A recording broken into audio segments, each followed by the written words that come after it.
Assalamualaikum warahmatullahi wabarakatuh. Bismillahirrohmanirrohim. Telah lahir seorang anak dengan nama Muhammad bin Muhammad Abu Hamid Al-Ghazali Al-Mujtahid Al-Faqih Al-Usuli Al-Mutakalim At-Tusi Asy-Syafi'i atau yang lebih dikenal dengan nama Imam Ghazali. Dilahirkan di Tus Persia pada tahun 1058 Masehi atau 450 Hijriah. Dia juga wafat di sana pada tahun 1111 atau 14 Jumadil akhir 505 Hijriah pada umur 52 atau 53 tahun. Soal pemberian nama Imam Al-Ghazali, hingga kini masih menjadi perdebatan para ulama nasab. Ada yang mengatakan bahwa penggunaan nama ini berkaitan dengan tempat kelahiran Al-Ghazali yaitu di daerah Ghazalah, Tus Persia. Sebagian lagi mengatakan bahwa penyandaran nama ini sangat berkaitan erat dengan keluarganya. Khususnya ayah Al-Ghazali yang saat itu bekerja menenun atau memintal bulu kambing di daerah Ghazalah. Beliau adalah seorang teolog muslim dan filosof besar Persia pada masanya, yang dikenal sebagai Al-Ghazal di dunia barat. Di abad pertengahan, beliau memang sedari kecil sudah mencintai dunia filsafat dan tasawuf, mengambil peranan besar dalam perkembangan Islam serta menularkan pemikiran-pemikirannya ke seluruh sudut dunia Islam. Imam Al-Ghazali dianugerahi daya ingat yang kuat dan bijak dalam berargumentasi dan berhujah. Karena kemampuannya tersebut, beliau dijuluki sebagai Hujatul Islam. Ia sangat dihormati di dua dunia Islam yaitu Seljuk dan Abbasiyah yang merupakan pusat kebesaran Islam. Imam Al-Ghazali sangat mencintai ilmu pengetahuan, maka tak heran jika beliau berjaya menguasai berbagai bidang ilmu pengetahuan. Ia juga sanggup dan mampu meninggalkan segala kemewahan hidup untuk bermusafir dan mengembara serta meninggalkan kesenangan hidup demi mencari ilmu pengetahuan. Sebelum beliau dalam pengembaraan, beliau telah mempelajari karya ahli sufi ternama seperti Al-Junaid Sabili dan Bayazid Bustami. Imam Al-Ghazali telah mengembara selama 10 tahun dan telah mengunjungi tempat-tempat suci di daerah Islam yang luas seperti Mekah, Madinah, Yerusalem, dan Mesir. Beliau terkenal sebagai ahli filsafat Islam yang telah mengharumkan nama ulama di Eropa melalui hasil karyanya yang sangat bermutu tinggi.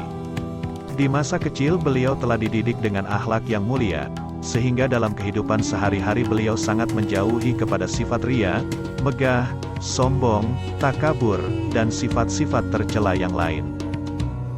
Beliau sangat kuat beribadah dan menjaga amalan hati, waro, zuhud, dan tidak gemar kepada kemewahan, kepalsuan, kemegahan dan mencari sesuatu untuk mendapat ridha Allah Subhanahu wa Ta'ala.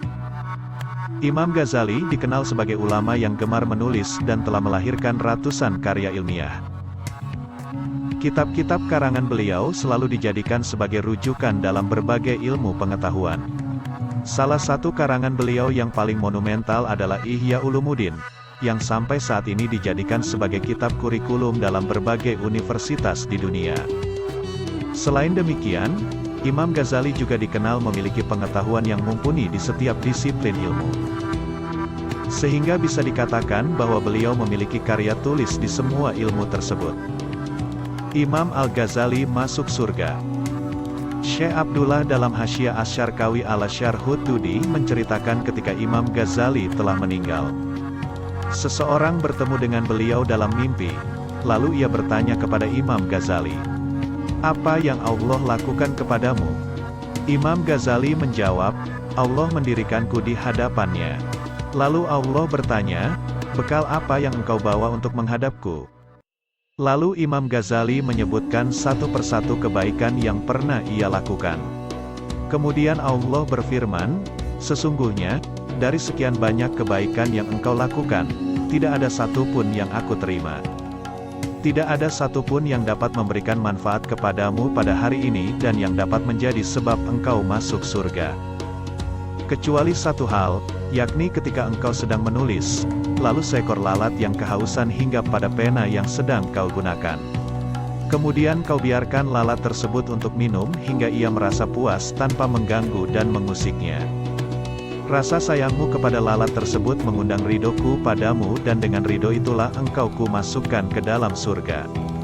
Kisah Imam Ghazali ini menunjukkan bahwa ajaran Islam mengajarkan dan mendorong umatnya untuk menyayangi hewan.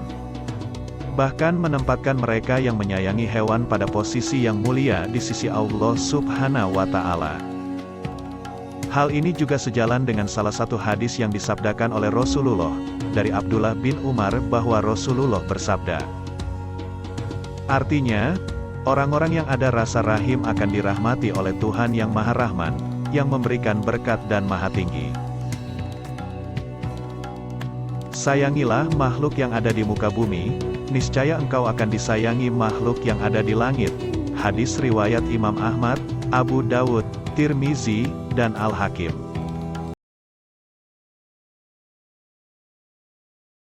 Wassalamualaikum warahmatullahi wabarakatuh.